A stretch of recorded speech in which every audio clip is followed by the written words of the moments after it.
It's loading.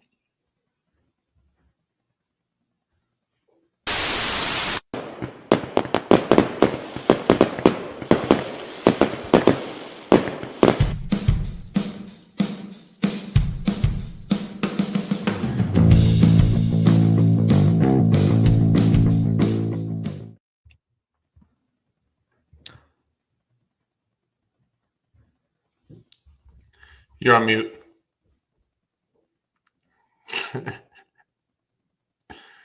You're still on mute.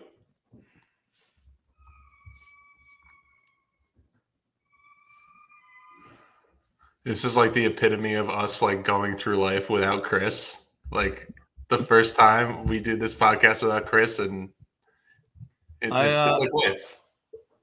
I wondered why Chris always paused before he started talking, and it's because the intro is so lagged. That's why you're still on mute. I'd get so mad. Like, let's start the podcast. Well, those watching right now, you can tell we're missing the main host, AH himself. Prince. He's at a little holiday get together. As you can tell, he has a little more experience running these things than we do. He told me to like try it out at 6:30, and I did it until like 7:40, and my laptop's about 15 years old, so it's taking a little bit, but we got it up and running right now. So welcome everyone. Thank you for joining us. John, this is, I believe, the first podcast in your new apartment. Am I correct? This is a very important podcast for a number of reasons. It's the first All-American Hoops podcast without the All-American Hooper, Chris Driscoll. And also my very first podcast in my new apartment on, not to brag, my desk that I built by myself. I followed the instructions very well, and it's not that impressive, but I'm very impressed by myself building this desk. And prior to this, I actually set up some curtains in my bedroom that I had lost sleep over, thinking about how I was going to build it. I had to get 2 different drills. It was a whole mess of things. I work for a bank. I'm not really very handy. But yeah, very, very excited. I think we've had this date circled on our calendar for a couple weeks now. We get to run the show a little bit. We miss Chris a lot. But I think we have a lot to talk about. We're going to have a lot of fun. And we're going to, not to spoil anything here, we're going to talk some baseball, some basketball, some football. We're going to cover all bases, and then we might open up the phone lines a little bit later on and get some pals to call in and give their takes on what's been going on in the sports world. And there's nothing better than talking sports with your friends. So very excited about tonight. Nothing better. And like you said, we have had this date circled on our calendar for a while. I told everybody at work about this, and nobody really cared, but I was very excited anyway. No one cared at work either. Yeah. You mentioned the Soto sweepstakes. I believe we should probably start there. Chris had this prediction for a couple weeks now that Soto was going to sign tonight during the podcast. It doesn't look like it's going to be that way. I believe he has meetings this weekend, so it's probably going to end around Monday to Tuesday is my prediction. Again, I have no idea, but what are your thoughts on this, John? I'm pretty tired of waiting. I check Twitter a couple hours a day usually. I think my time has doubled to tripled now. So what are your thoughts? Yeah, I think it's an exciting time. I mean, I usually love free agency as a whole. I think it's exciting, and I've loved it especially more as a Mets fan over the last few years because when we were younger, when the Wilpons owned the team, they weren't even involved in these guys. Even 5-6 years ago, Machado and Bryce Harper, they were free agents, and these guys were like premier players. And the Wilpons weren't even involved. They didn't even set meetings. So I don't want to do the whole, it's nice to only be involved because I think that, that's almost a loser mentality, but it is nice to be involved, right? Like it's exciting that the Mets are, one of the front runners for a player like Juan Soto. He is, the comparison for him has been thrown around for a while now that he's like the modern day Ted Williams. And, people will say, oh, you shouldn't throw that much money at a guy who really is like subpar at defense. I don't care. Okay. This guy has had an over 900 OPS for the past couple of years. He had a 989 OPS last year with the Yankees. It's so exciting to imagine that there's a chance that he could be on the Mets, and I think the Mets do have a good fighting chance here. I think it really comes down to three teams, and you can touch a little bit more on this, but it definitely comes down to the Mets, Yankees, and Red Sox for me. I think it's pretty clear he wants to stay on the East Coast. I think every team that I mentioned has an advantage here, right? They do have, something that sets them apart. I think the Yankees, they might not be the Yankees of the 90s, but they are the Yankees. And Soto does have experience playing with them. They had a pretty pathetic World Series appearance, true, but they didn't make the World Series, right? Maybe a little bit of a weaker, run or schedule, whatever. They are the Yankees. I think that there's a chance he signs there. The Red Sox, probably the best farm system out of the three. I think I would probably put the Yankees last when discussing farm systems here. The Red Sox, I think when I most recently looked, they had the seventh best farm system ranked on MLB. They definitely have an upward trajectory. I think, the lowest point for them is letting Mookie Betts go. And ever since then, kind of trying to build back, and landing Juan Soto would be huge. He mentioned that he loved Manny Ramirez and David Ortiz. That would be exciting for the Red Sox, right? And I think the Mets have an advantage where, they do have a farm system that's improving. They had a very exciting run to the pennant last year. Didn't win, but ran into kind of a juggernaut Dodgers. Wouldn't really have to be like a huge move for Juan Soto. And at the end of the day, it comes down to money. I think the Mets will and can offer the most amount of money. And on top of that, I don't think people are talking about it enough. Like, if the Red Sox and the Yankees sign Juan Soto to this, $700 million deal, $600 million deal, like, the question that him and his agents have to ask, or his management team, are you willing to build off that? Are you willing to also spend money after I signed this gigantic contract with you? Because I think, if I'm a general manager, if I'm an owner of a team and I sign this gigantic contract with this player, I don't think you shouldn't really have to expect much from me, right? There isn't additional moves that have to be made. But with Steve Cohen, he has shown that he is more than willing to give the big money and then add onto it going forward. So I think there are a number of, and this is why it's a hard decision for him, because I think all three teams I mentioned do have advantages. And I know I talked a little bit about it, but I'll kick it to you to kind of see what you think about it. Yeah, before I say anything, I just want to address a couple comments. I did not realize my ceiling fan would be such a topic of discussion. And also, again, I would get mad at Chris that about him glitching out and stuff. I think it's just when you started. I guess that's what happened. So we learn a lot. But yeah, John, you made a lot of great points. I do think it's between those three teams. Like you said about the Yankees farm system, I definitely think it's last. The Red Sox have an unbelievable farm system. Roman Anthony's coming up. I believe he's number one prospect in all of baseball.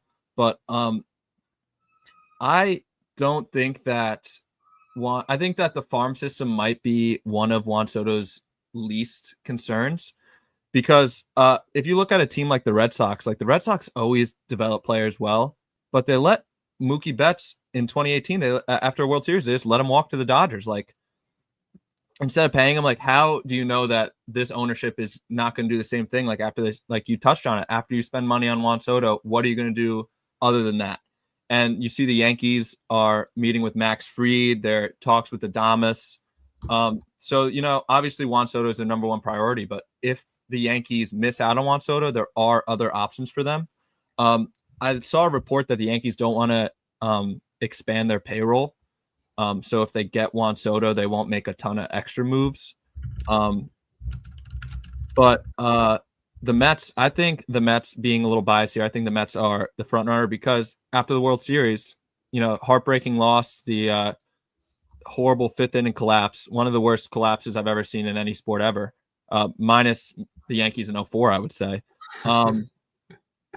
he goes, they were like, do the Yankees have any advantage because you're on their team? And he was like, they have no advantage. I think it's truly just about the money. I know he did enjoy being a Yankee. He loved the guys on the team. It was reported, obviously staying somewhere is easier than starting somewhere new. But I truly think it's about the money, and I think Steve Cohen has no problem with spending it. Yeah, and I think, the most interesting thing I read is because I always wonder when these negotiations for these big time players, like, what is it like? Like, do you know what they're bidding? Like, does the agent go to you and say, okay, this team gave us this, like, would you give us this? Up until I think what will be the winter meetings this weekend, I've read so far that it's been blind negotiating. No one knows what the other team is bidding, and I think that's so interesting when you're thinking about like a contract of this magnitude. It has ranged from 500 to 700 million dollars. That's a 200 million dollar range, and you don't know what anybody else is. So like if you're the Mets, who like your advantage, your number one advantage, farm system aside, I think they were a more fun team last year. I'm a Mets fan, obviously that doesn't matter. Like your massive advantage is that you can outbid anyone because Steve Cohen is worth $20 billion and he makes like 1 to 2 a year off of management fees at his hedge fund alone. Nothing matters to him. He's playing with monopoly money. He's like me going to 7-Eleven after a night out. I'm a king in that place. I can spend whatever I want. I don't have any concern whatsoever. So it's interesting. Do the Mets go into that first meeting, that second meeting, and just say, look, 700 million's on the table. Take it or leave it. Like, that's what, and I know, and you go in 700 million. I know that's what you want, or 701 million. You want to beat Ohtani. We'll give you that because that doesn't matter. Like, and I don't think they would do that because that's not really like smart business practice.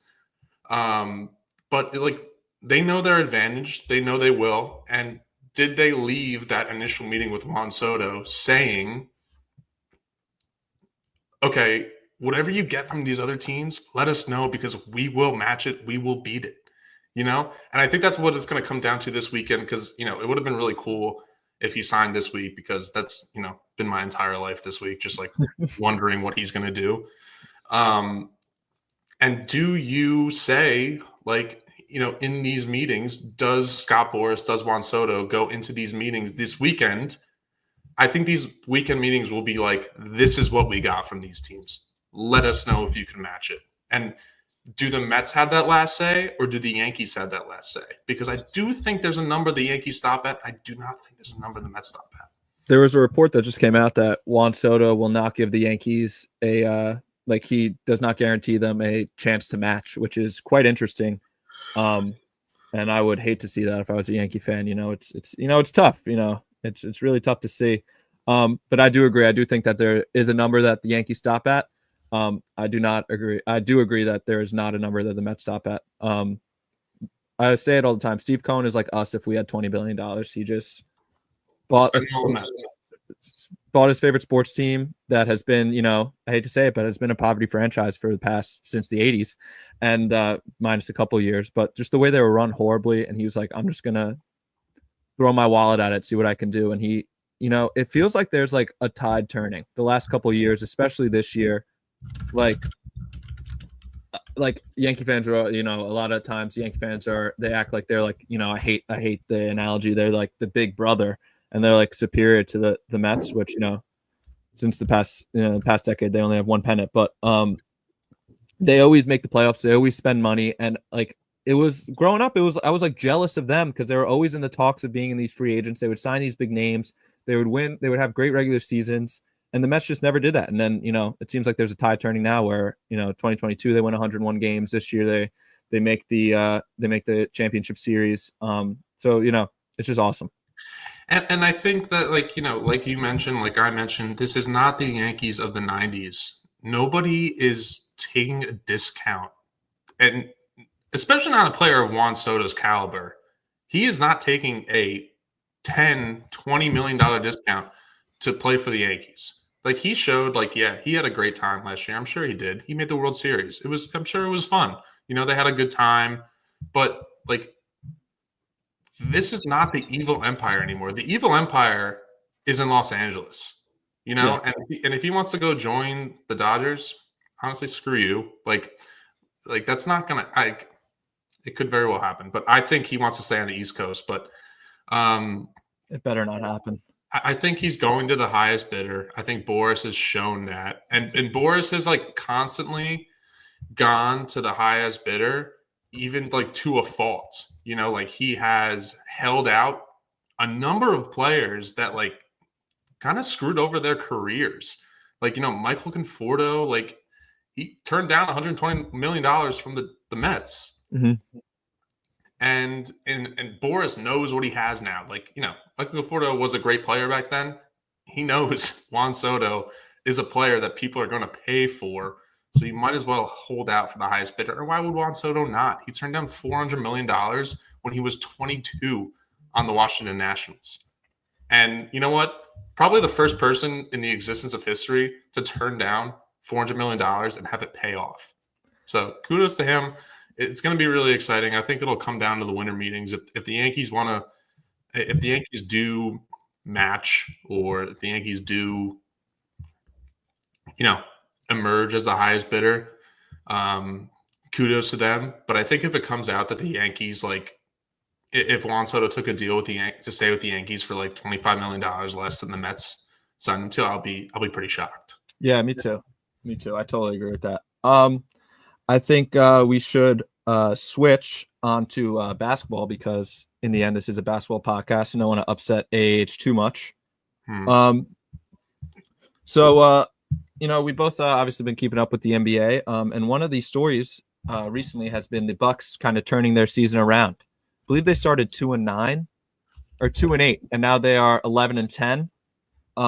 Everyone was calling for Doc Rivers' head. Now nobody's really talking about it. And part of that is because of coaching, but mainly is because of Giannis playing at an MVP level. But I just want to know what your takeaways are on the Milwaukee Bucks. Are you nervous about the Celtics facing the Bucks in a potential playoff series, or what are your just general thoughts on them? Yeah, I'm not. Shout out to Matt McCann in the chat, the All-American Hooper Bucks. I'm not concerned at all. I think a couple wins against the Pistons and the Hornets and the Heat and the Wizards do not move me at all. I think that they're a very flawed team. Giannis is a tremendous player. I really do respect his game, although limited. I think Giannis does have a limited game.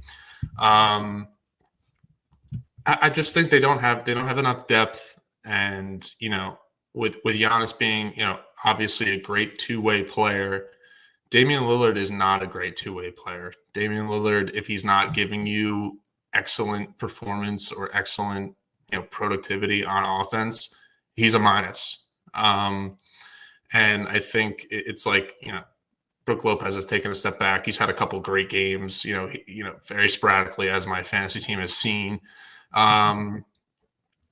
I just think that the Magic are who they are, and that's a 4 or 5 seed. They do have an avenue actually to move up a little bit. They do have an avenue to get the, let's say they get the 3-4 seed or whatever, because of the Philadelphia 76ers, who I think our men's league team from this past summer could beat right now. I think that I just think there's so many holes on the Bucks, and if you were to compare them to a team like the Celtics, there's just so many avenues the Celtics can attack them at, and I think that's kind of their demise. It's we're all like big Celtics fans here, so I don't want to like harp on that too much. But the league is gunning to find a team that can beat the Celtics, because it's not enough. If you want to sell tickets, you want to sell jerseys, you want to be a contender, you have to go after the team that just won the championship. And that won the championship, like, I know they had like a relatively easy path, but like with ease. Mm-hmm. So it's going to be interesting. I think that it'd be cool if they can make a run, but I just think there's too many holes in that roster. Yeah, I totally agree. The problems that the Bucks had at the beginning of the season did not just go away. I did mention Doc Rivers in a positive way. I do not think Doc Rivers is a good coach. I think their perimeter defense is atrocious. I think their depth is really bad. And they're 8-2 in their last 10. And I don't want to like come off as like this massive hater on the Bucks, even though, if you read my text messages, I am. The Bucks, I really have one impressive win to me, and that's against the Houston Rockets. And I watched that game. It came down to a last second play, which was drawn up great by Ime. And Sengun just dropped the inbounds pass and went out of bounds. He had a wide open layup. So obviously, a win's a win, but still the problems that the Bucks had at the beginning of the season when they were 2-8, they still have now. And I never really doubted that they would be a good regular season team. I do think they'll probably end up in the top 5, like you said, in the East. The East is pretty weak this year, and they do have, the star power to do it. But the main concern is they're for the playoffs. They're not built for the playoffs. Giannis is, even though his game is limited, Giannis, elite two-way player. They have so many holes defensively, and that's the real issue.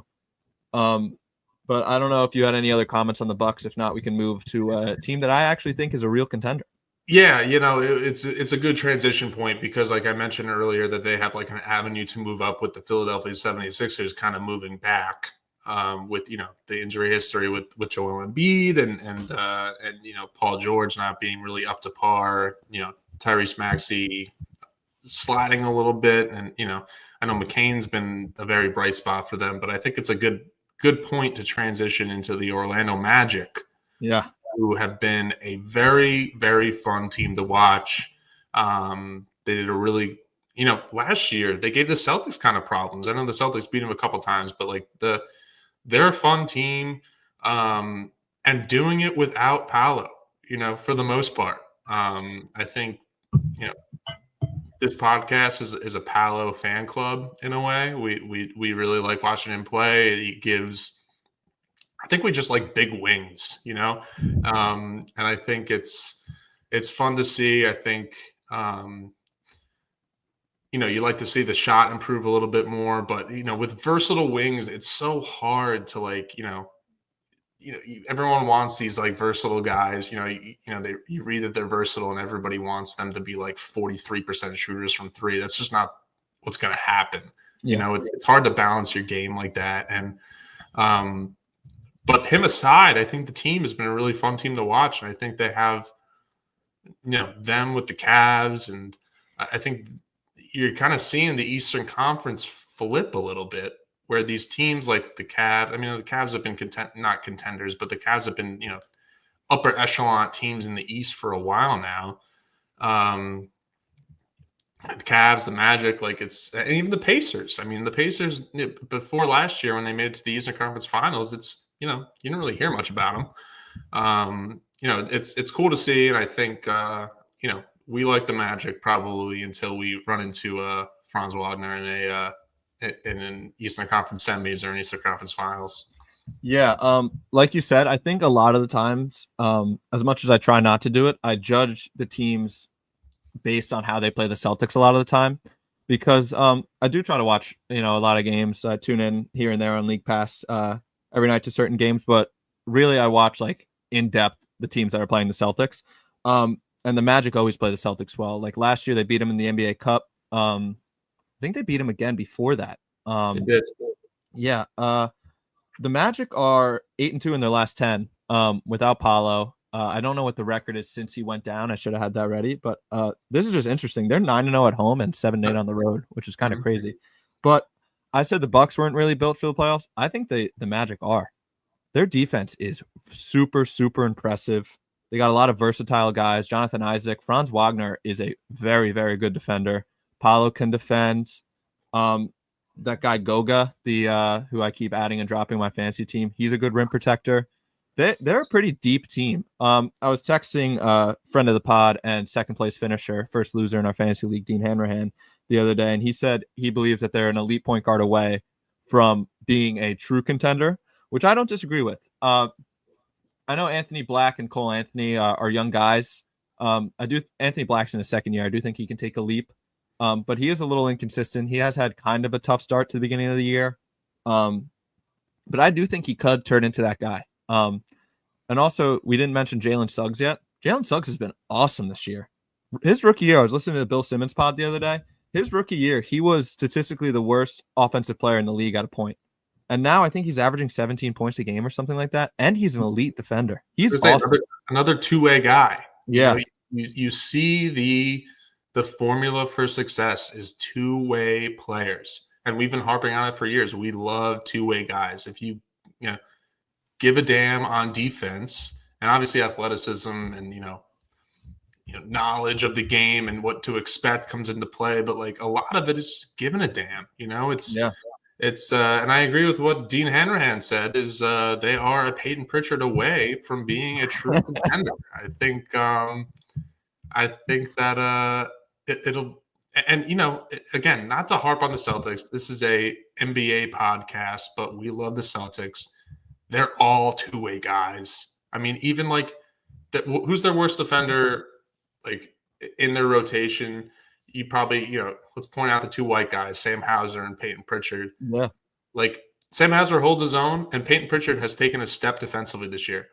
That's why he's getting more minutes. And that's why people think like he's getting more minutes because of his offensive output. It's kind of like reverse. He's playing like well defensively, which is why he's getting more minutes, and more minutes comes, that leads to the offensive output. And that's how I've seen it, at least. Yeah. And not to cut you off, but you said it's about giving a damn. Like Peyton Pritchard just tries really hard on the defensive end.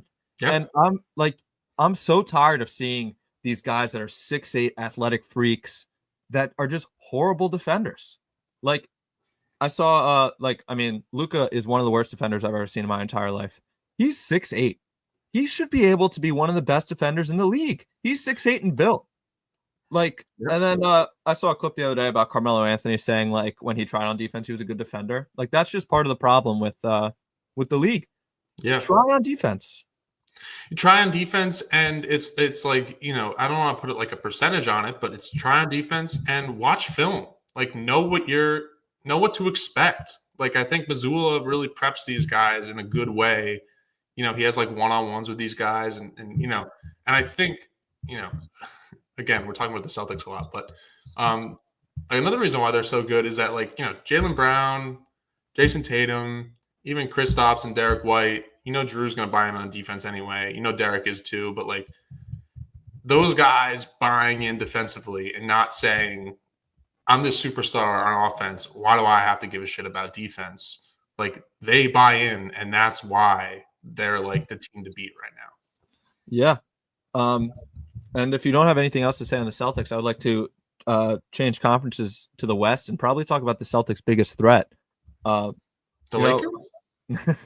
We can talk about the Lakers if you want right now. They stink. Their team's very, very bad.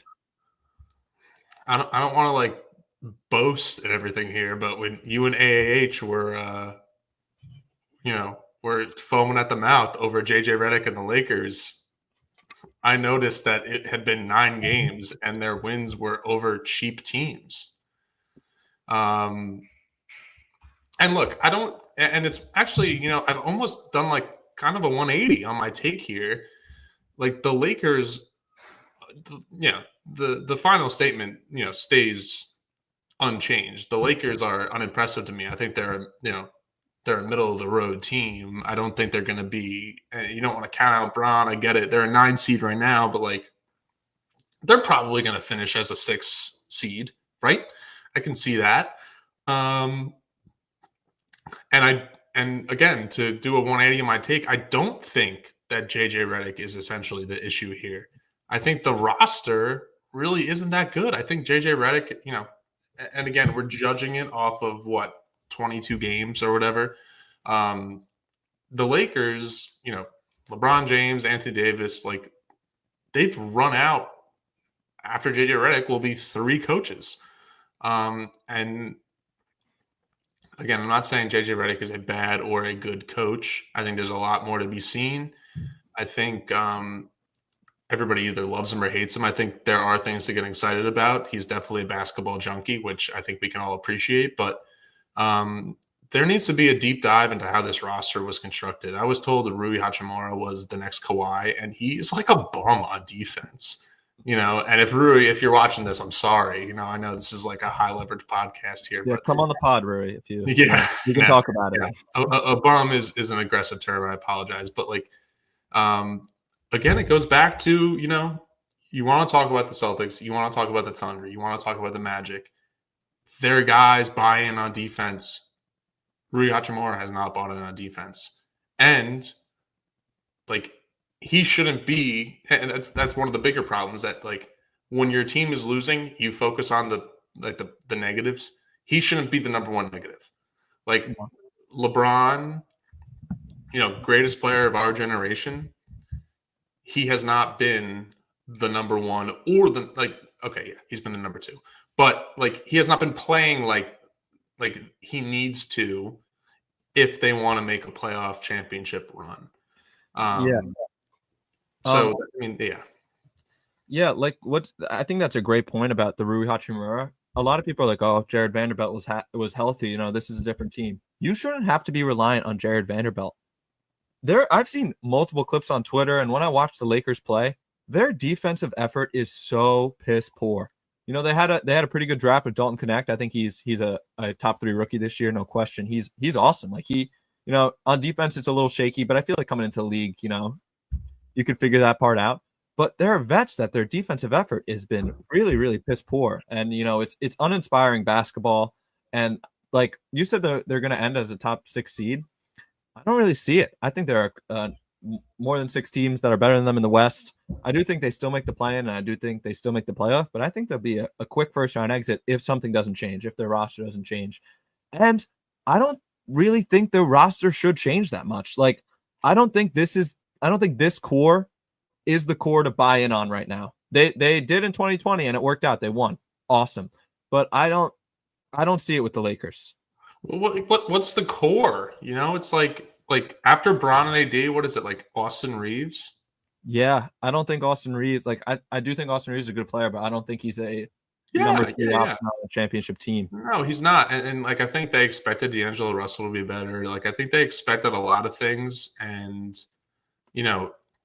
again, all the respect to Bron, but like if he's not going to be playing to like LeBron James standards, and again, super small sample size, he could just be like, taking it a little easy until the playoffs or the later of the season. If he's not going to be doing that, then like you expect more from Anthony Davis, Austin Reeves, and like what more can you expect from Anthony Davis? Like again, another elite 2-way player. And I think Austin Reeves, while a very good player, is probably like if you compare him to the roster of the Thunder or the Celtics, you plug him into one of those rosters, 4th, 5th best player, maybe.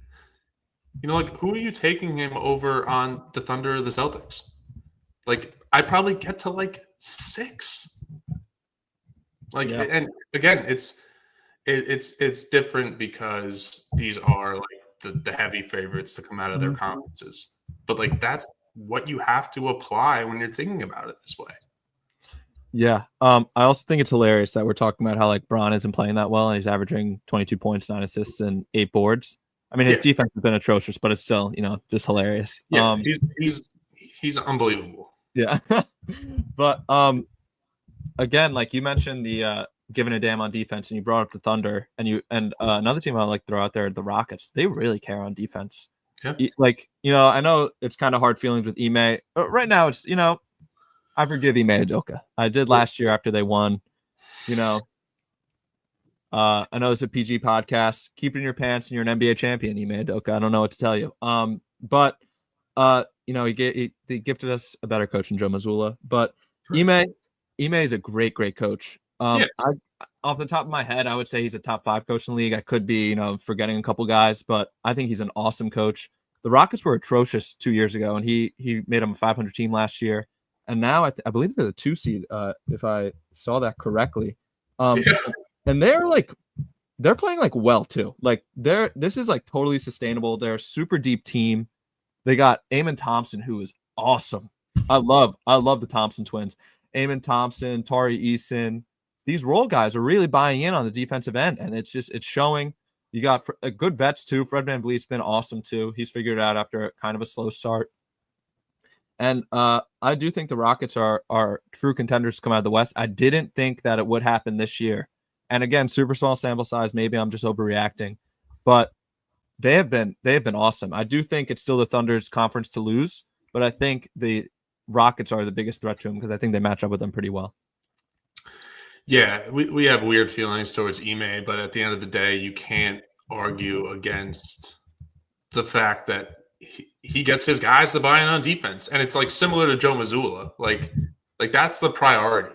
You know, like everybody in the NBA can hoop, right? Like unless you're like, you know, a 7'3", with the exception of Kristaps Porzingis, like unless you're just like a big man who has to focus on like, you know, getting boards or whatever like that, like everybody in the NBA can get a bucket, right? Like, and if you have a coach, a leader who can get these guys to buy in defensively, and it obviously helps with like having somebody like Amen Thompson, who like is there and he's like, I'm going to go crazy on defense. Same thing with like Marcus Smart in 2022 finals run for the Celtics. Like it helps to get like all your other guys like fired up, but like it definitely starts with like coaching in a way on the defensive end. And like that should be the priority, especially in a league where like it's trending towards just like offensive superiority. And like I get it, that's like fun and exciting. But like everyone wants to talk about like how the Celtics won the championship last year with bombing a lot of threes. Like no, it's because they played defense. It's because everyone bought in defensively. It's because they could switch on everything. And I think that's kind of the hope. That's what I hope like opposing teams and like the league takes notice to. It's not that you have to take 53s a game. It's that, you know, you should prioritize defense, and prioritizing defense leads to easier buckets. Yep, I totally agree. And it's not about just taking 53s. It's about taking good threes as well. Like obviously, 53s, yeah. Obviously, there's going to be a couple of contested ones that you don't like seeing, but in general, they should be wide open. What about I guess next is Dallas. Yeah, you want to talk about the Mavs? Yeah, you know, I haven't objectively speaking, I haven't really watched too much of Dallas this year. I think they're doing better than I thought. You know, credit to them. I think you know, what is their record without Luka? It's like 6-1 or something like that. Maybe 7-1, 7-2. You know, credit to them. They're the 3 seed in the West right now, behind the Rockets and the Thunder. I think you're seeing, you know, Kyrie is, and as Celtics fans, as you know, we watched him over the past couple of years. Like, yeah, inconsistency is probably the number one thing, and that's inconsistency in just playing, right? But when he does play, it's like, as a basketball fan, it's beautiful to watch. Yeah. And when, you know, we've talked about this on the podcast before, when everything is going well, Kyrie is awesome. Mm-hmm. He's so fun to watch. He's, you know, he has great energy. He's awesome. And he actually, credit to him, he took that finals loss on the chin and he was like pretty gracious in losing. So credit to him. But, you know, as great as the Mavericks are they a contender to come out of the West? I don't think so. If they do, I think it'll be pretty similar to what the finals were like last year if the Celtics do make it that far again. So, you know, they're fun. I think fully healthy, the Mavericks, like, you're gonna see the same issues. Like, you know, all the Mavericks fans want to tell me that like their game plan was to let whoever Luke was guarding blow by them into the switch or into the help defense. No, that's not the case. Like, if Luka's healthy, yeah, he'll give you 30, 10, and 8. But like, it does not equate to winning. And that's what I think on the Mavericks. Yeah. I want to, before I get into Luka, I want to touch on what you said about Kyrie Irving. I feel like as a Celtic fan, I should hate Kyrie Irving more. Like, I don't know if it's just me, but I'm kind of like, and maybe it's because they won. Like, I'm just like, and we saw the growth that Jason Tatum and Jaylen Brown had because Kyrie left. But I don't really hate Kyrie anymore. I don't know if that's a crazy take or if that's a stupid take.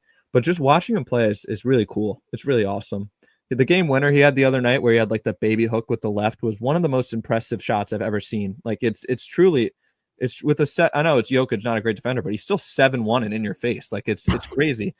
I am gonna hop on the AH take that is more likely that the Mavericks lose in the first round to make the Western Conference Finals, or even make the finals, or even the Western Conference Finals.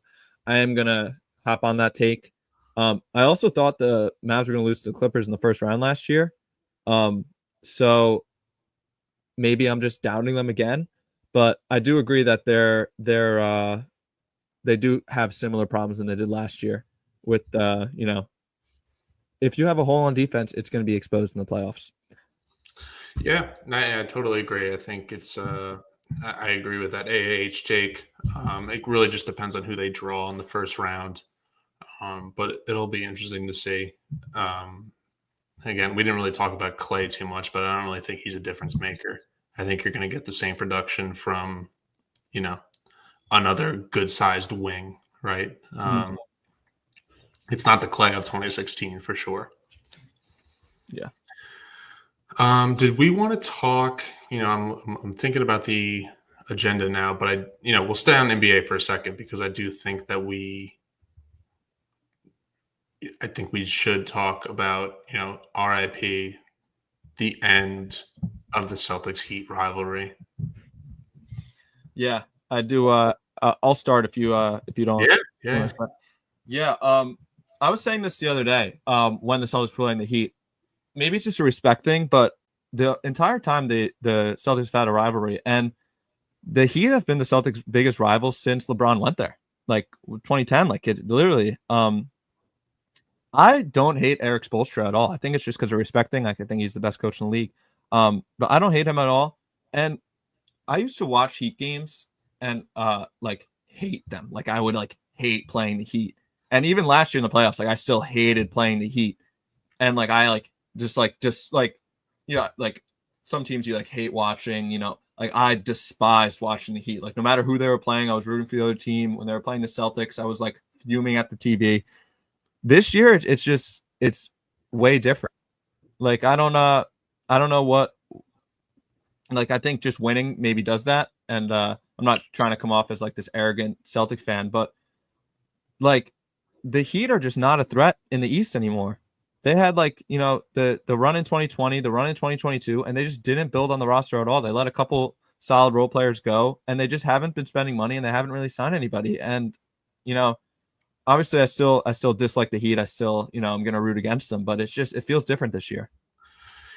Yeah, I think what you mentioned is right. I used to be locked into every Celtics Heat game. I remember last year I was up in the city before I moved here.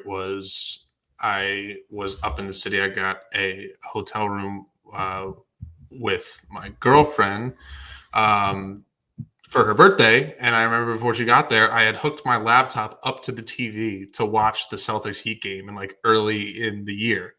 And I was like locked in. And then the other night, the Celtics and Heat are playing. I know Jimmy Butler didn't play, and I forget, who didn't play for the Celtics, but like, I had Bob's Burgers on the TV. I had like the Celtics on my laptop, and I was just like sitting at my desk, and I was just like, yeah, okay. Like it wasn't, it really did not like pose that much of like the heart-wrenching stuff that I used to experience or like the thrill it gave me. So I think that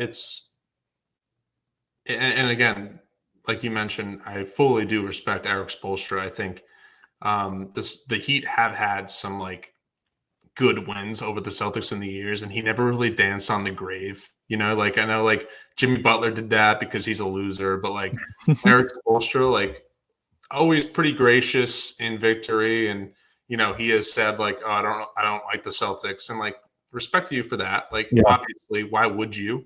Don't be he was never like a fraud about like, oh yeah, they're just the Celtics, whatever. Like no, he acknowledges that it's a rivalry, but he acknowledges like how good the Celtics are, how good the Heat were. You know, it was always like, as much as you hated this team, you respected this guy who, like, you know, acknowledged the reality, but also didn't, like, you know, go over the top with it. Like Jimmy Butler, who hates the Celtics, but, you know, doesn't care enough to play against them in the regular season. But yeah, so I guess it's, you know, it's kind of bittersweet. I'm glad the Heat are dead, but I'm a little I do enjoy the fact. I mean, I you know, I guess the Celtics have to find like a new rival. Yeah, good point. I think there are a couple teams. I think if we run into the Thunder, we're going to end up, you know, being rivals with the Thunder. I mean, the Knicks are solid this year. We didn't even touch about them. They've been playing way better. And I think, you know, speaking of the Knicks, I think this is a great transition. We are opening up the phone lines, and we're going to start with Jack from Manhasset. Jack, how's it going? Welcome to the pod. Hey guys, you know, long-time listener, first-time caller. It's a pleasure to be on. It's a pleasure. We appreciate the support. So, I just wanted to have a quick question here, and as you guys are both Celtics fans here, wanted to ask you guys on not just Boston Celtics, but the main Celtics, and how J.D. Davidson is, you know, the all-time leader in points, assists, and steals under the 3 seasons. Can you kind of touch on that and kind of what his outlook is over the next couple of years? Yeah, go ahead, John. Sorry. Yeah, no, awesome question, Jack. I'm really happy you brought that up. I remember I think I was sitting on the toilet at work the other day, and I was scrolling through Twitter and saw his stat line from the other night, and it was absolutely insane. It kind of just made me think about, you know, kind of almost made me appreciate the Celtics roster right now, in that the fact that, like, this guy is putting up historical numbers in the main Celtics right now, but, like, he hasn't cracked the rotation. And I remember, like, the night J.D. Davidson was drafted, we were watching his highlights from college, and we were, like, excited about him because he was, like, I forget who we related him to, but he was, like, this high-flying, like, exciting player. And it's almost kind of weird because I thought about this the other night too, watching, like, Drew Peterson, like, get burned. Like, it was weird to me to just be like, is J.D. Davidson better than this guy? Like, is he better than J.D. Davidson? Like, it doesn't make sense to me in a sense.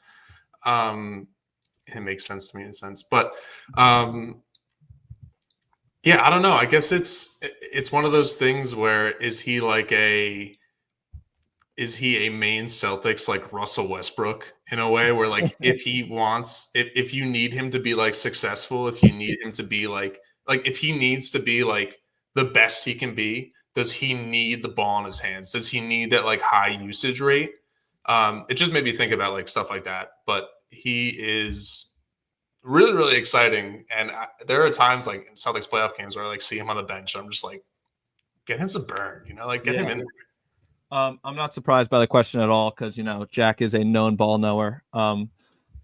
J.D. Davidson averaged 30 points in high school. Like, it's just crazy how good the NBA is because he's, like, you know, insane talent in high school and played well in college, but he is a turnover machine. But I thought it was kind of hilarious that he's, like, an all-time leader in the G League. But Jack, hell of a question. We appreciate the support. Thank you for calling in.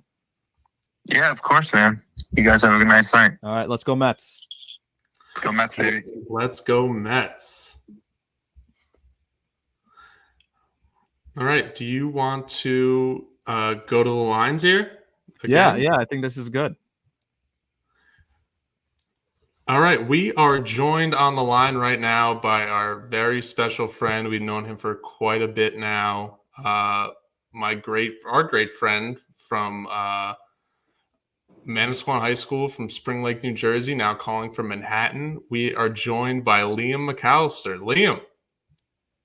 What's up, gentlemen? Thank you for having me. Liam, it's great to have you. I got to get a lot off my chest right now. You know, I've really been going through it since game 1 of the World Series. And I've come to notice in, I don't know, what's it been, like a month and a half, how terrible some of the human beings in sports are in New York. It all starts with Brian Cashman, who he just can't put the money out in front and sign Juan Soto. I mean, there's like 3-4 people that he's going to bring in, Jacoby Ellsbury, Brian Cashman, who are going to stink, and they're going to go back. They're going to go back in time. The Jets, oh my God. Aaron Rodgers, Woody Johnson, it's like a zoo over there. I don't know what the heck is going on. People are getting fired. It's a train wreck. The Giants, they're a little bit more composed, but it's pretty bad. And then I know there's a basketball podcast. Don't get me started on the Nets. Oh, my God. What is going on? I mean, we're supposed to be tanking this year. And, Cam Johnson's playing like he wants to make an all-star game. Dennis Schroeder, what's going on? This guy's like almost an all-star too. So, I mean, Cooper Flagg, I want him. I want Ace Bailey. Start losing games, please. Start training people away. Play Ben Simmons 48 minutes every single night. Do what needs to get done. So, I don't know. Liam, there's other stuff. Manchester United. I don't know. That's it. Liam, That's all I gotta say. great takes. I think we should focus on. What do you guys think we should focus on here? I mean, I think you can kind of talk about the Jets a little bit with Aaron Rodgers. I think you're probably in my space right now with the Giants, where you're just kind of exhausted, watching teams with the Yankees. I know the offseason comes down to Juan Soto. Me and Matt talked about it earlier, and it'll really come down to that. But I do want to hear you kind of expand a little bit on your Nets take here. Do you think that they're going to play themselves out of a top 5 pick? Absolutely.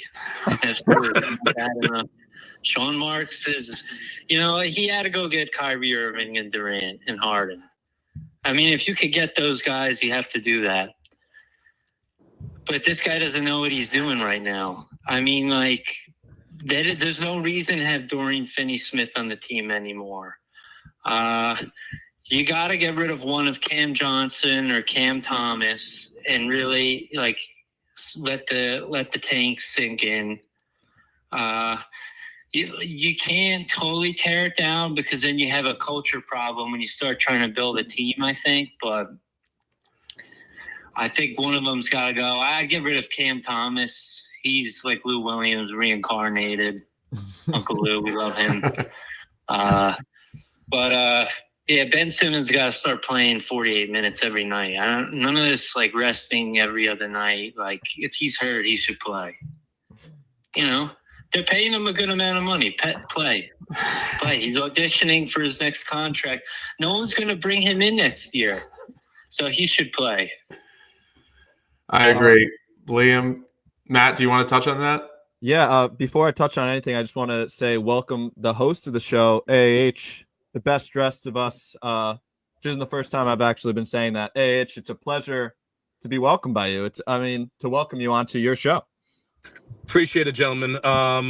You guys really thought I was gonna miss an episode of the show. Very, very happy to be here. Liam, I always love listening to your rants. Definitely great way to start off my segment of the show. So, go off, King. I just like to say, Liam, maybe if the Nets hired a GM like Brian Cashman, they would be pretty good at tanking. I don't know what's worse. Joe Shane, Brian Cashman, Sean Marks, whoever the heck the Jets stick in there. Woody Johnson, he's always got to pay for a consultant to hire somebody because he doesn't know what he's doing. He's just some heir to Johnson & Johnson. He's never done anything in his life, so I don't like that guy, as you can tell. Liam, we really appreciate you calling in today, and you joined the second AAH join, which that's just poetry in motion to me. I think it was a great timing, and we really appreciate you. We're probably going to open the phone lines a little bit more going forward, so we appreciate you calling. We hope to hear from you soon. Yeah, love you guys. Love you, Liam. Around. Bye. We now go to Drew in Bordentown. Drew, wait, let me start off by saying primetime sports writer Drew Fitzpatrick. First off, congratulations. Second off, thank you for calling in. Hey, how's it going, guys? It's a pleasure. It's a pleasure to have you. I just want to get a few things off my chest before I ask these questions here. One thing, I think you should all start dressing like Chris. That is professional. You guys look very not put together compared to him. And second thing, this has really been bothering me. You guys talk about this Celtics team like they are the dream team. They're in second place in a terrible East division. Okay, they're in second. Let's get this started. But here's my question. They'd be first in the West. Okay, but they're not. Sorry, let's hear your question. Let's hear your question. Here's the question, though. Would you rather have Juan Soto join the Mets for 12 to 15 years, whatever it is, or the Celtics win a championship again this year? Ooh. So a championship isn't guaranteed with Juan Soto, correct? Nah, but you got him for so long. You have such a better chance. Are the Celtics able to win a championship in the next 3 to 5 years after this year? Do we not know? Do we not know? We don't know. They don't win one again with this current main core. If you don't mind, I'll start, Chris. I am totally taking the championship. As much as I would love Juan Soto, we have an owner that is willing to spend the big bucks on the next big free agent, even though he definitely won't be as good as Juan Soto. Nothing is guaranteed in life. So if you're guaranteeing me a championship, I'm going to take that 10 times out of 10. Yeah, that's a good answer. 100% agree. Yeah. Chris agrees. John, what do you think? Yeah, I think the same. I don't, you take the championship all the time, but it's, it's tough to pass on Soto in the moment, I guess. Juan Soto would be very cool, though. It is. Yeah. It is. All right, I got one more for you. And this one is for Matt specifically. Go ahead, Drew. Would you sacrifice one of your two brothers on the screen right now for both Soto and a championship? Yeah, and I think they would understand completely. Okay. My life's not that great. You can sacrifice me. No worries. Okay, which one? I would do both of them for a Mets and Celtics championship. Good answer.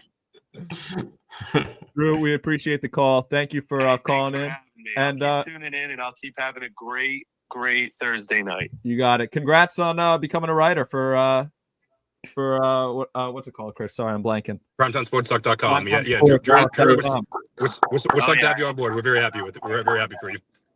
Congrats, Drew. Thank you. Bye. All right. I believe we have one more caller if we have time. I think we have plenty of time, right? We do have we do have plenty of time. If I'm not mistaken, we don't. There's another show after this. But yeah, we've had callers in between. How's the show been tonight, gentlemen? I'm very excited to listen to it on the way home. But how did it feel? How about that without me? Chris, I would like to start on saying that I'm sorry for ever getting upset at you about your computer glitching out in the intro or us pausing during the intro at the beginning, because there was about a 30-second pause where John's like, "You're muted. Like, what are you doing?" And I was muted because the intro was going on. But we're figuring it out. It was the first time producing it. So. Yeah, hopefully you want to do it too many times after this though. But you definitely appreciate it though. As much as we love Sports Fluence, it's definitely one of the main things pain in the ass about it is the song, which that's not Sports Fluence, that's the show as a whole. But was very happy to join the part of the segment where you're talking about the death of the Miami Heat, because not only is it the death of Miami Heat, and I don't mean to talk crap about the Sixers right after Drew just dropped the call. I should have done while he was still on the call because it sounds like I'm running now. But my three least favorite teams, the Heat, the Sixers, and the Lakers, are all dying right now, and it's lovely to see. All three of those teams, I hate those teams. They are very bad basketball teams. The Heat, you already talked enough crap about the Heat. The Sixers are filled with players who just can't stay healthy. Tyrese Maxey is an elite player. We love him. Jared McCain's playing awesome. And the Lakers stink. JJ Redick entered the entered the atmosphere, entered his first press conference, like already talking hot stuff, like already trying to act like Joe Mazzulla, NBA champion Joe Mazzulla. Who the hell does he think he is? All three of my least favorite teams are drying now, and it's lovely to see. Almost as good as the Celtics winning the championship last year that's how much I hate those teams. That's very happy to see. Chris, I'd just like to say I respect the commitment of dressing for the Sixers, Lakers, and Heat funeral tonight. Very impressive. Very respectful. And John, I don't know if you have anything else, but I would like to open the phone line one more time, if it's up to you. Yeah, so I think we're very happy you called in today.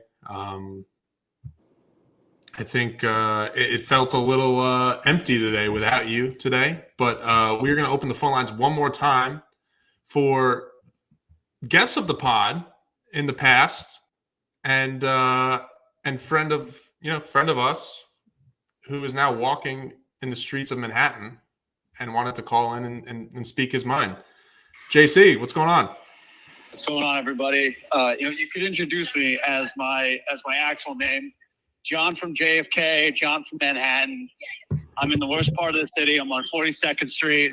I'm trying not to get you guys on a copyright issue right now. So I'm walking away from Christmas music. I love everything. I love everyone. Sorry Chris couldn't be here. Before we kick this off, I would just like to have a moment of silence for the Michael K. Show, which I was a first-time caller on constantly. Apparently Mike is going solo, like Mike Francesa. We'll see how that works out. There's a moment of silence for 2 seconds. Perfect. All right. Thanks for having me. How's the pod been going? JC, the pod's been going well. It's been a little different without Chris. Chris did just join about 5 minutes ago from his car. If you want to go look at the stream later tonight, he looks very dapper in the car in his suit. So, we would love to hear what you have to say about the Yanks, the Giants, the Knicks, whatever you got. Oh, we're doing all sports? I'd love that. Yeah. I only have a couple of Knicks points, but I can complain about the Giants until I'm doing I guess the first point I wanted to make, which I wish you did this pod like a week ago, was point on Bridges. Sorry, I'm walking by a halal cart. Michael Bridges, I think, has to be the only guy who my only non-concern about him coming over to the Knicks from the Nets was the spotlight. Yet he has become the epitome of a player who needed to warm up. I know he's been hot kind of recently, so I'm hoping that sticks through. But there's something about him, and I'd love to hear your thoughts on this. There's something about him that just makes me feel like he's still soft. I know he's not even playing defense, even though I'm not sure if that was a lie that he was ever even good at it. But there's just something soft about it. I don't know. He's not a first guy in, last guy out kind of guy. John, I appreciate you calling. I think I've been saying it from the beginning of the year. I think Mikal Bridges will be fine. I think, you said he's coming from the Nets, so he doesn't have to worry about the spotlight. I think playing for the Knicks is completely different. The fan base is way bigger. And I think he'll be fine. His defense is a little bit concerning because he was a very, very bad defender last year, and that was because people said because he was on the Nets he wasn't trying. But I don't know. Do you think he'll figure it out, or what are your thoughts on this? I think he figures it out. It doesn't make any sense, right? Like, he figures it out offensively first. I thought Thibodeau would have benched him because he wasn't doing either of the two. I think he's going to be fine, but I feel bad for him because it's almost like Brunson and I know Hart are just trying to get him involved. So it's like the kid that your parents make you have to hang out with. I'm hoping this looks like a little bit more of a free flowing offense in the future, but once he finds his speed, I think we'll be all right. But that's me being an optimistic Knicks fan for the first time in my entire life. I do think a good sign is Knicks are first, the top-rated offense right now, and this is with figuring everything out. So that has to be a good sign. I think with Thibodeau, defensively everything it will fall in place. I think they're 19th in the league right now in defense. I think that will grow up. Chris is shaking his head. He doesn't agree with me. The defense will not fall in place. When your point of attack defender is Jalen Brunson and your rim defender is Karl-Anthony Towns, your defense is going to stink. OG Anunoby is a great defender. Mikal Bridges is above average at best at this point in his career. The Knicks defense will not be good. You have Karl Anthony Towns and Jalen Brunson who are carrying the load on offense. They will not be good on defense. They're going to be great. They're going to be a number one offense. That's awesome. But JC, I love you, man. But the Knicks are not getting past the second round this year. Oh, Chris, hey. you know I love you like a son, like a brother, and maybe even a father figure. You're out of your goddamn mind. And I'm going to tell you exactly why right now, because you're forgetting about one piece, the rock, the heart and soul of New York City, and that is Mitchell Blockenthorn. All right? That's fair. Fair. Swear to God, you're never going to see a defensive two-game better than Precious Achiuwa and Mitchell Blockenson, two of the best names in the NBA, coming in and locking it down. It's going to be like having a bulldozer and a Ferrari on the floor at the same time. As soon as you get them paired with Karl Anthony Towns, it's going to be beautiful. All right? It's going to be highest. It's going to be like the Celtics last year. You're going to love it. You should actually watch. It's going to be great. What a rebuttal. What awesome stuff. Do you have a rebuttal or you just appreciate that? Well, I do appreciate the rebuttal. That was a fantastic point. Yeah, I will be honest. I did forget about Mitch Robinson because how could you not forget about Mitch Robinson? Because the guy doesn't play, so I don't really know how you could remember him. But yeah, we'll see. But like in seriousness talk, I do think it would be interesting to see like if they could do the pairing up of Robinson to the 5, of Cat at the 4, kind of like a weaker version of Gobert and Cats. Yes, Gobert is a better player than Robinson. Don't even say anything, Mats. But I will say, but like that could be an interesting dynamic if like Cat's guarding the 5s and then Robinson could be the roamer. So like that is something that I will give Knicks fans there. Well, that's the funny thing, too. I don't know if you saw the press conference the other day. Thibodeau goes, he was mismanaged. In some capacity, he alludes to that Mitchell Robinson, that Karl was mismanaged or misutilized in Minnesota. And I was like, dude, you set the foundation for how that entire team was supposed to play. I don't really understand it, but it is what it is. No, but I think we'll find our stride. I think we'll be all right. But yeah. I do have another point I wanted to get to, unless John Driscoll wants to flap his gums about the rebuttal on that. But the other thing, and I don't know if you brought your Minnesota Timberwolves fan friend on. I feel so bad for that franchise now.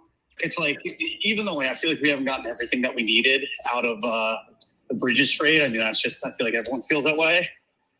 To watch Julius Randle play Knicks basketball and get scrutinized by another fan base is so great for me.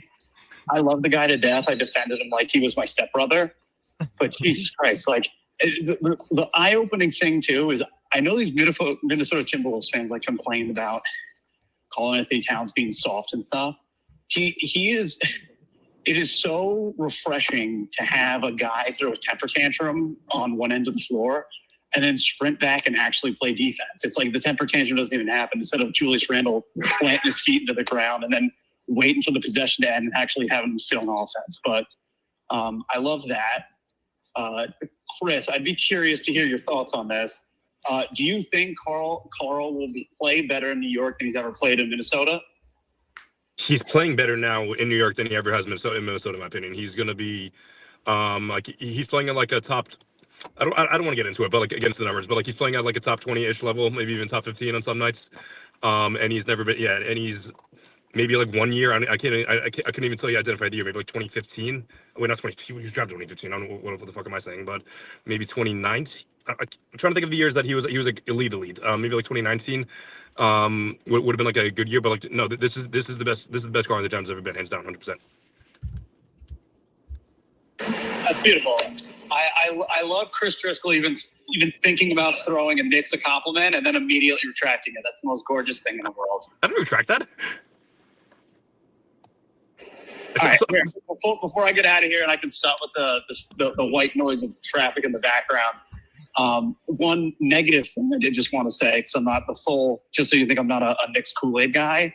I am getting sick and tired of the Jalen Brunson, Josh Hart, like, oh, we're best friends, but we like fight and stuff. It's some of the most pathetic shit I've ever seen, where it's like, I don't even know what it is. It'd be the equivalent of like going to Thanksgiving, like, I don't know, I already said stepbrother, or maybe like a cousin that you don't like, and you're like, oh, like, no, we're really best friends. It just seems so odd and forced. I don't know. It's just, if I had a full team of OG Anunoby's post game and it was the most boring thing in the world, I'd be the happiest guy in America. But look, I guess it's nice that they like each other. It is what it is. But I don't know. Is that my most old guy take you've ever heard?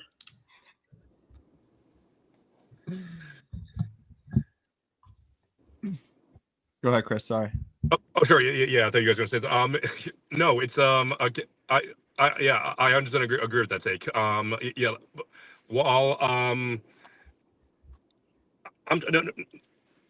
I've crapped on the Knicks enough tonight to like double down on the take, but yeah, I do agree with you. Yeah, there are often times where like players or fights, and then like it'll just come out as like a thing, like oh it was nothing. Something happened with the Mets a couple years ago where it was Lindor and McNeil got into a huge fight and in the locker room, and then they said it was like a squirrel, and then like just nothing happened after that. It was like the weirdest thing ever. But yeah, it's happened in sports. Like no exception to the Knicks aren't an exception for sure. Nothing on the Giants, JC? I don't know. My take on the Giants has gone a full 180 in the last 2 weeks, where it was like, look, I want Daboll and Joe Shane to stay around, but it's almost like, hey, let's just keep them so that the family doesn't keep fighting or whatever. So I have some semblance of a family. I swear to God, the amount of shit that these guys keep mismanaging, like if it was done on another team, I'd be like, you got to fire these fucking bozos tomorrow. Oh, can I curse on you, by the way? Definitely, yeah. Right? All right. It's just time after time after time after time. And then lastly too, it's like, look, you stand by this quarterback for how long as you do. You then have John Mara, frail as he is, stand on the podium and tell him that hey, we're going to run with this guy in the future. And then you somehow ruin his departure away from the team in the same year. It's gorgeous. So I don't know where you guys stand on it. I'm leaning to. I'll say this. Today, I'm going to say I want to keep both of them just because I just can't deal with the mental stress of having to look for a new coach. I know we'll screw that up too. But yeah, I wouldn't be upset if we had a new regime change. But Johnny, just what do you think about that? Yeah, no, I think I agree with you on that in a sense where you almost feel like you have to give these guys a shot to take their quarterback, but you're kind of in a league or in a year where the quarterback options really aren't great. And if you want to take a stopgap guy next year, okay, so then you're giving them 3 more years because you got to, in the following year, let them take their rookie quarterback. And then the next year, let them stay. But my overall take on it is that if you're going to fire one of them, you got to fire both. You can't fire Daboll and then keep Shane. You can't have, or vice versa. You can't have this, because they had this problem with Gettleman where he went and fired Schumer, and then, he went and hired Judge, and it was just kind of it was weird because, you need to bring in guys, and that was, the best part I loved about Daboll and Shane so much is that they were always on the same page. They liked that, I like that, continuity in a way where they stuck together, but yeah, I'm like you. I go back and forth. If they do fire both of them, I won't be upset because they've been bad. But at the end of the day, you either got to keep both or you got to fire both. I would just like to add my 2 cents here. This is probably going to end up being the worst season in Giants franchise history. I think you got to fire them both. Jack LaSalle commented, I like Daboll though. Shane's got to go. I like Shane more than Daboll, and I don't really like Shane. I think they both got to go. I totally agree, John. At first I was saying keep them, but the way that this season has gone, it's just been, mistake after mistake. The season is cursed. I think you got to fire both of them.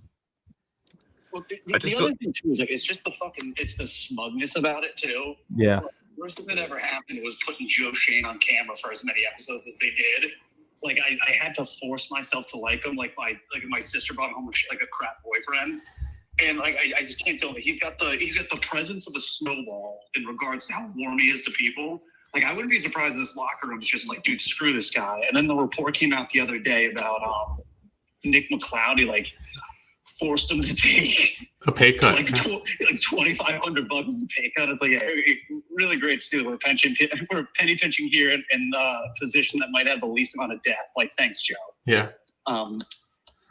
But oh man, it's like it couldn't have gone any worse. It's so like it's now like at the time like I wanted to shoot myself about it, but it's so funny that John Maris stumbles into that room again, like and basically in a wheelchair, and he's like, "If I ever see Saquon in Eagles jersey, I'm gonna die." And he fucking ends up on the Eagles, and Joe Shane's like, "Hey, who's gonna pay him?" And it's like, dude, everyone's gonna pay him. That guy on Hard Knocks who said, everyone's gonna pay him. That guy should get a medal. Like I don't even know what it is yet.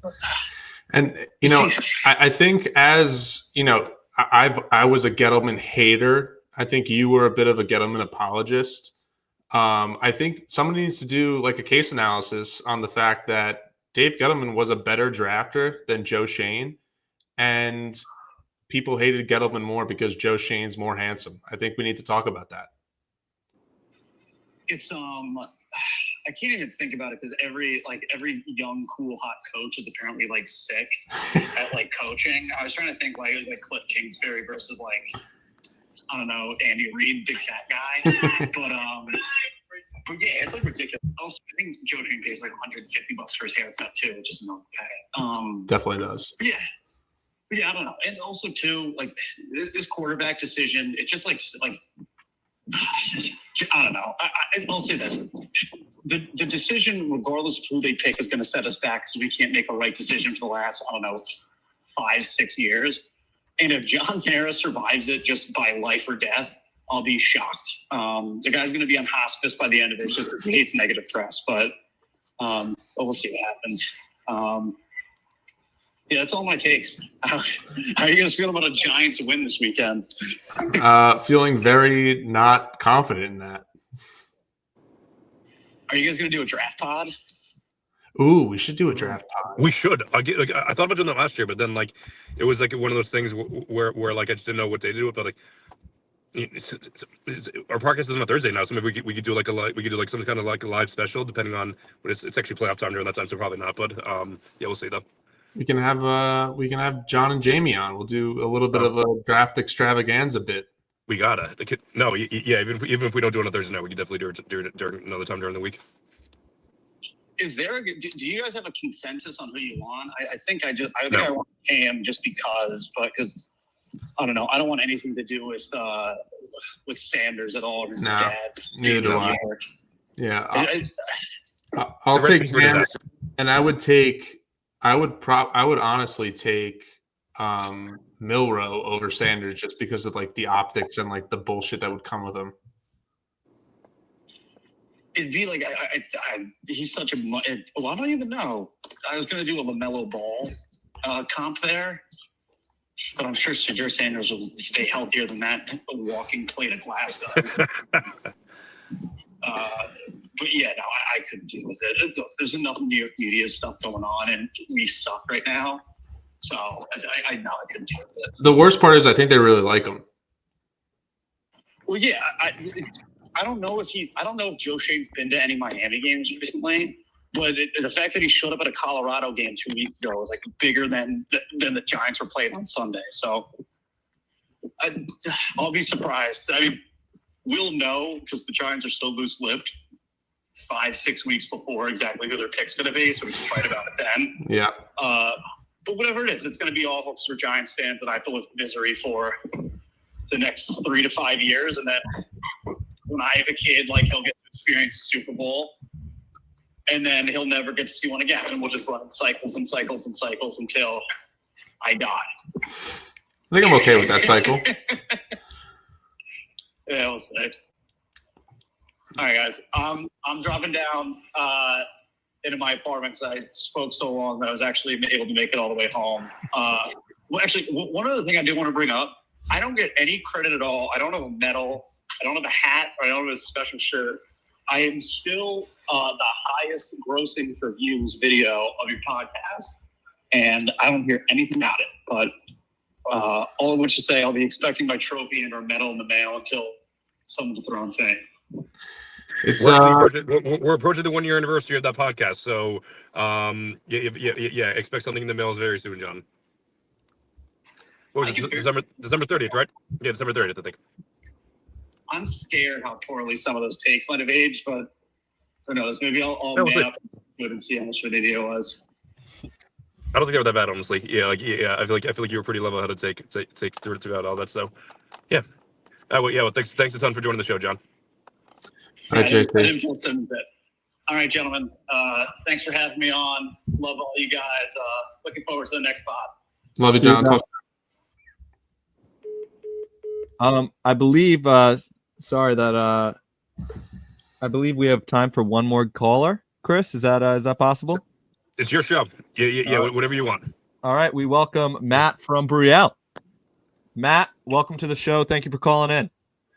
Hey, Driscoll's longtime listener, two-time guest, actually, and first-time caller here. Give me some more credit. You said 3? Hey, three. Hey, I'm a little bit more tenured than I thought. Listen, I don't know how I'm supposed to follow up the acts that JC just put on, but I'm going to do my best. I got some notes written down. Don't worry, I came prepared. First off, Juan Soto. Unfortunately, fellas, he is a Red Sox. I actually have the inside scoop from very reliable and unbiased source, Green Runs Deep, who said that the deal is done and they're just kind of kicking it around just for suspense sake. So, in all seriousness, I do think that the Mets are in the lead just because of the money aspect, and I do think he really likes New York as well, just the culture, and he wouldn't have to move. So. Happy for you guys if you get them. Will be crying in my pillow if you get them as well. Next, the Bucks. They're not scary.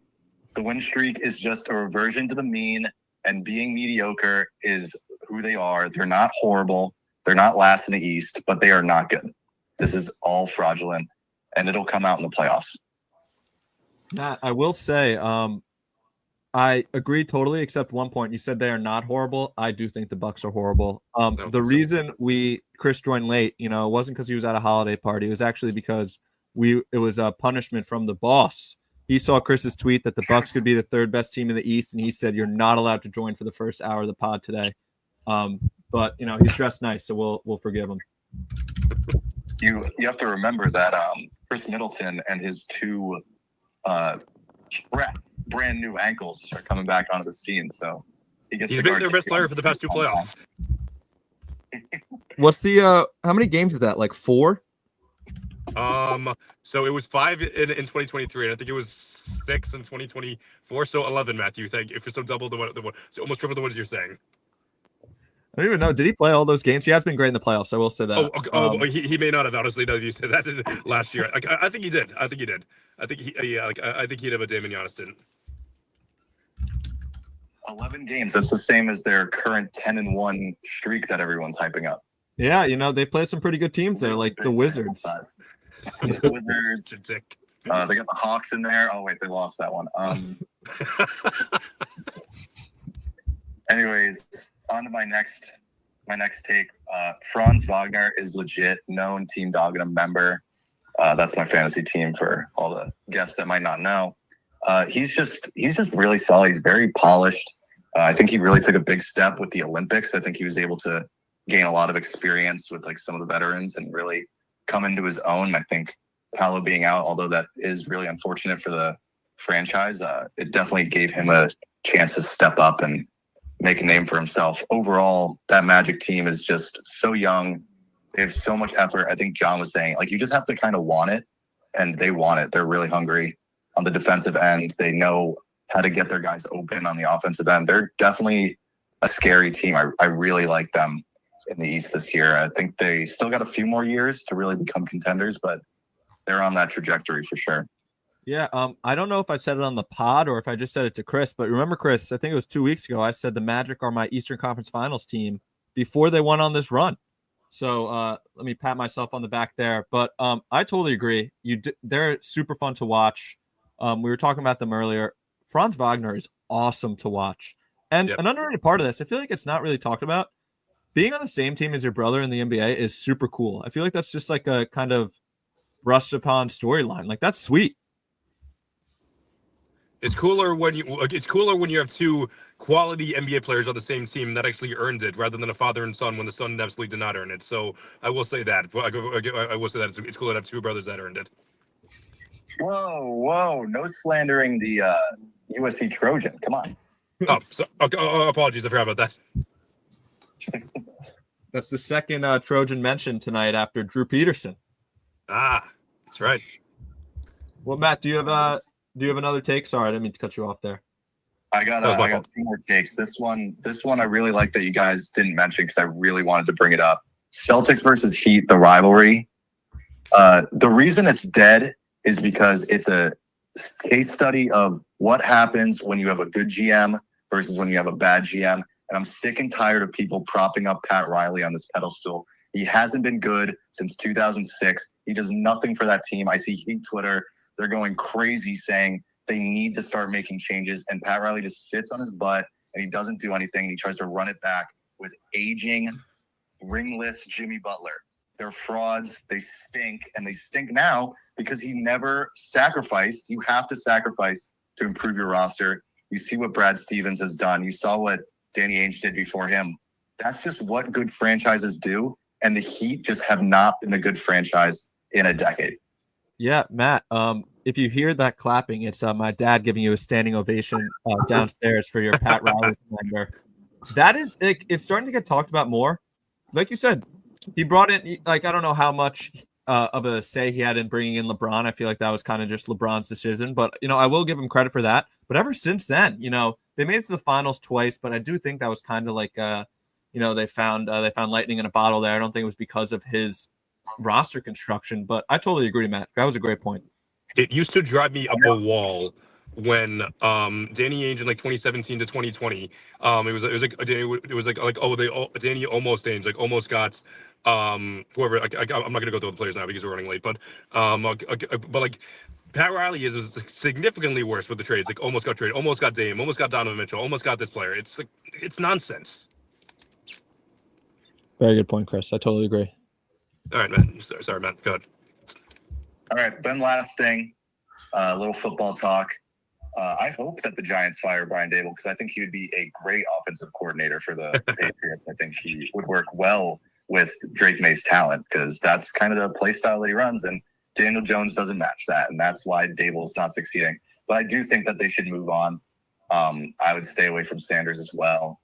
And I just want to remind you guys, New York sports fans, the Giants are having probably one of their worst seasons ever, and it's still not as disappointing as the Jets have been this year. So you got that to stand on at least. You're still the team in New York, even though it is two very, very poverty teams right now. Yeah, I will say that I was having a conversation with my Jets fan friend and friend of the pod, Ryan Collins, the other day. The only franchise I feel comfortable making fun of this year is the Jets. And he said the only franchise he feels comfortable making fun of this year is the Giants. So, just two poverty organizations, two of the worst teams in the league. And it's been like that for quite some time now. I do agree about Brian Dable. I don't think he's a bad coach. His play calling has been atrocious this year. However, it's time to move on. It's, I've said it. I've been saying it for a couple weeks. I know we had we're having a conversation with a Shane apologist and a Brian Dable apologist, but they stink. It's time to go. I think Dable will have success elsewhere if it is a head coaching position, or if it is a quarterback coach or offensive coordinator, but he will not have success on the Giants. They're too bad. I think he lost the locker room. Yeah, I think just the roster as a whole kind of pigeonholes him with some of his play calling. I think he can have that creativity that he had in the 2022 run when it was a little bit more freeing. But yeah, I think he lost the locker room, and I don't really want to blame him entirely, but part of it has to be him, and it just has to be a change. It's kind of like when Brad Stevens lost the locker room. You hate to see it, but it was time for him to move, and he found a new role, and he's embraced it, and he's been amazing. So I don't think it's necessarily a bad thing, but it's just the reality of it. And I would just like to clarify, I said a Joe Shane and Brian Dable apologist. I was not talking about John from JFK, who just called. I was talking about our friend Ryan McManus, who was also mentioned during the John call, our Timberwolves fan friend. But I totally agree. I think it's time for a change. I think the majority of Giants fans are saying that as well. John and Chris, I think you agree as well too, that it's time for a change. All right. Sorry, John, I don't know if you had anything to say there. Just yes. Yeah. I hate talking about the Giants. It gets me so angry. Yeah. Well, all right, Matt. We appreciate the call. We appreciate the support. We'll talk to you soon, and I think we should continue to open the phone lines in future episodes. This is fun. Definitely something to consider. I really appreciated my time. Love you guys. We'll just last thing. Let's go Celtics. Belt to ass tomorrow against Milwaukee. Love you, Matt. BTA. Peace, Matt. All right, gentlemen. Since you guys did the show, I'm gonna hop off in a second. But just two more things before. Despite you guys having an awesome show, I'm gonna make you jealous for a couple seconds. Do have some insomnia cookies with me right now. We're super hype. And I did want to give a shout out to Olivia, my girlfriend, who's right next to me. She's a little shy. She didn't want to be on camera because, but however, she has however been sitting next to me for 40 minutes, listening to me talk about stuff that she doesn't really know. So definitely appreciate her. Definitely appreciate her for letting me talk to all day. Great job. Olivia, was it Wicked awesome? Oh my God, I loved Wicked. I'm fine with being on camera. He's lying. That's not true. No, I literally said it was fine. Okay. No, I loved Wicked. I think I have to go back just because there was a lot to take in. And I was saying that I realized a lot of it. This is I'm so sorry. Now we're talking about Wicked on your basketball podcast. But no, it was absolutely amazing. Loved every second. All right, gentlemen. Thanks again for covering the show. I'm gonna hop off, but definitely looking forward to listening to it later. Peace, Chris. Thanks for joining. I would just like to say the craziest part about Wicked is that Liv got Chris to sit through a 2-hour and 40-minute movie. That's pretty impressive. I don't know if that constitutes how Chris feels about Wicked or Olivia. Yeah, I think more the latter. Yeah. What an episode. Right. Yeah, great episode. I had another segment, but we've been talking for an hour 30, so I think I'm going to wrap it up here. I really appreciate it. Yeah, I appreciate everyone calling in. It was a great time. John, it was a pleasure as always. Chris, I know he just signed off, but I appreciate him coming on as well. But yeah, I forget how Chris ends it. I think it's don't drink and drive, drink water. Call your mother, guys. All right, thanks, guys. Peace.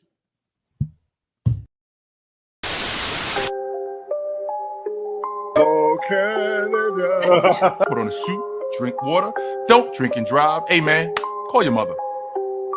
It means nothing. It means nothing. No, they lying to you. It's about the money. Now you're more fluent.